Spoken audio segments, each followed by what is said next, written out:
hours after two separate fires devastated Spokane County, the healing journey in Elk continues with a little help from neighbors.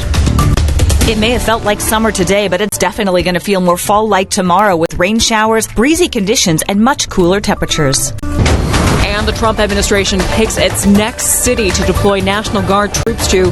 Why Memphis could be next.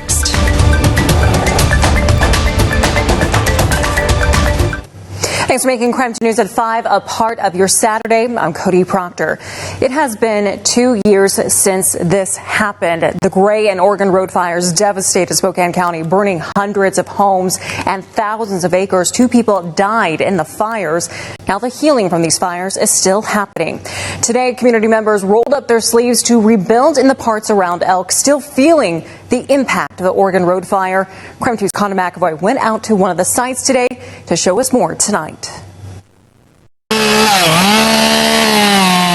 Garrett Barr's got his work cut out for him as he chops up dead trees across a neighborhood in Elk. The good news is he's not alone. Just help these people get their lives put back together, from cleaning debris, cutting down trees, just helping any way we can around their property. Barth is one of many volunteers through a regional group of members of the Church of Jesus Christ of Latter-day Saints. They're putting in the work to help rebuild the Elk community 2 years after the Oregon Road fire. Its damage left behind 11,000 burned acres and more than 100 homes destroyed. And 2 years later, its aftermath plain to see. The people here of Elk just feel forgotten. Kata Dean's the communications director for the church's South Spokane congregations. She says the group came together to rebuild 6 different Elk sites as a part of their annual initiative known as Just Serve's 9/11 National Day of Service and Remembrance. It's designed to encourage folks to volunteer and give acts of kindness to people who've experienced loss. Their whole mission of this day of service was to unite people like it had united people on 9/11. Volunteers met at Chattaroy's Latter-day Saints church location Saturday morning. From there, they were assigned different sites to cut down dead trees and move debris off of neighbors' properties and spread gravel. It gives us an opportunity to bring every level of skill and put them to work to do something to help. Barr says despite a long road to recovery from the Elk community even 2 years after the fire, he hopes Saturday's efforts inspire others to give back any way they can to people impacted by the fire and help out for a cause bigger than themselves. We're happy to come and help regardless of religion, regardless of politics, regardless of anything that other people may take to divide us. This is something that we can get together and unite around. In Elk, Connor McAvoy, KREM 2 News. Connor, thanks so much. Meanwhile, we're still tracking multiple fires burning right now throughout the inland Northwest. That includes the Crown Creek fire burning in Stevens County near Northport. Crews are starting to get a handle on this fire. That fire combined with the Black Hawk Mountain fire last week. It is now 25% contained. It's also burned more than 14,000 acres. More than 700 personnel are working on this fire. Level 1, 2, and 3 evacuations remain in place. You just saw those current evacuation levels. That also includes the level 1 covering the town of Northport. The American Red Cross Northwest Region Shelter is still set up at the American Legion Post 146 in Kettle Falls.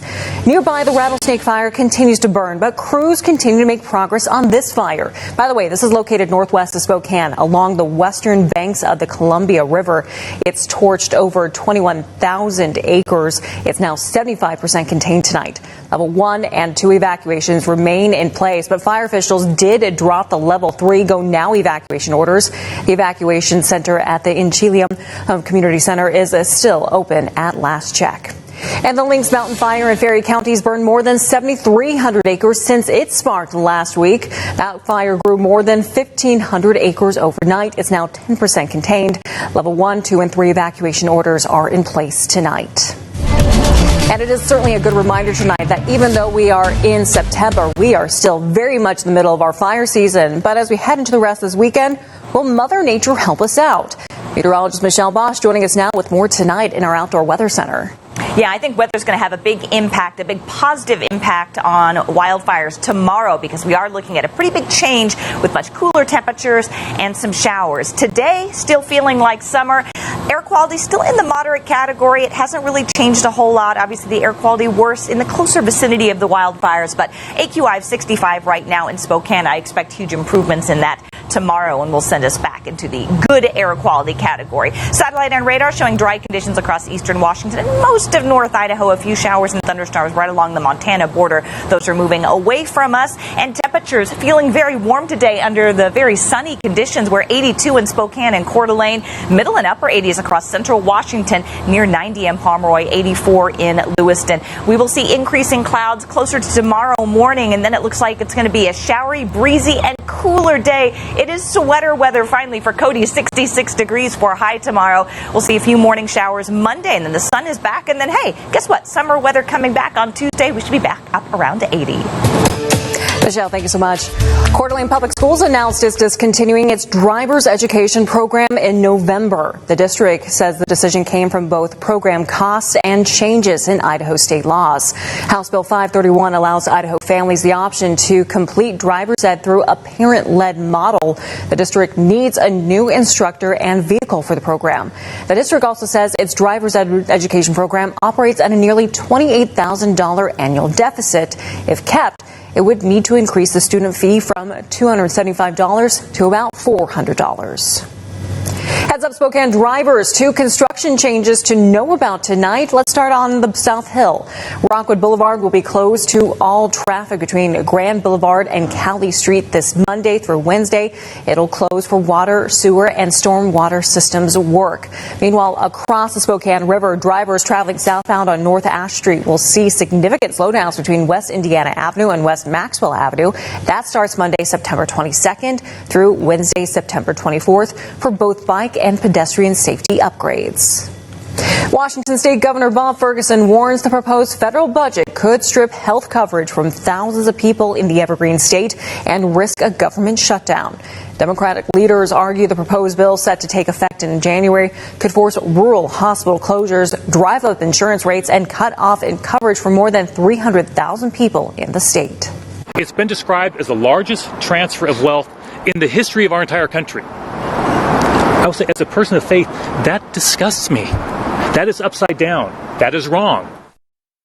Washington State's Republican Party chair says Democrats don't have the cards to force a shutdown. Coming up on KREM 2 News tonight, President Trump is sending the National Guard to Memphis. Why he picked the southern city and how local leaders are reacting tonight. And later, we've got highlights of some really cool weekend events that are happening throughout the city that you don't want to miss. We'll be right back.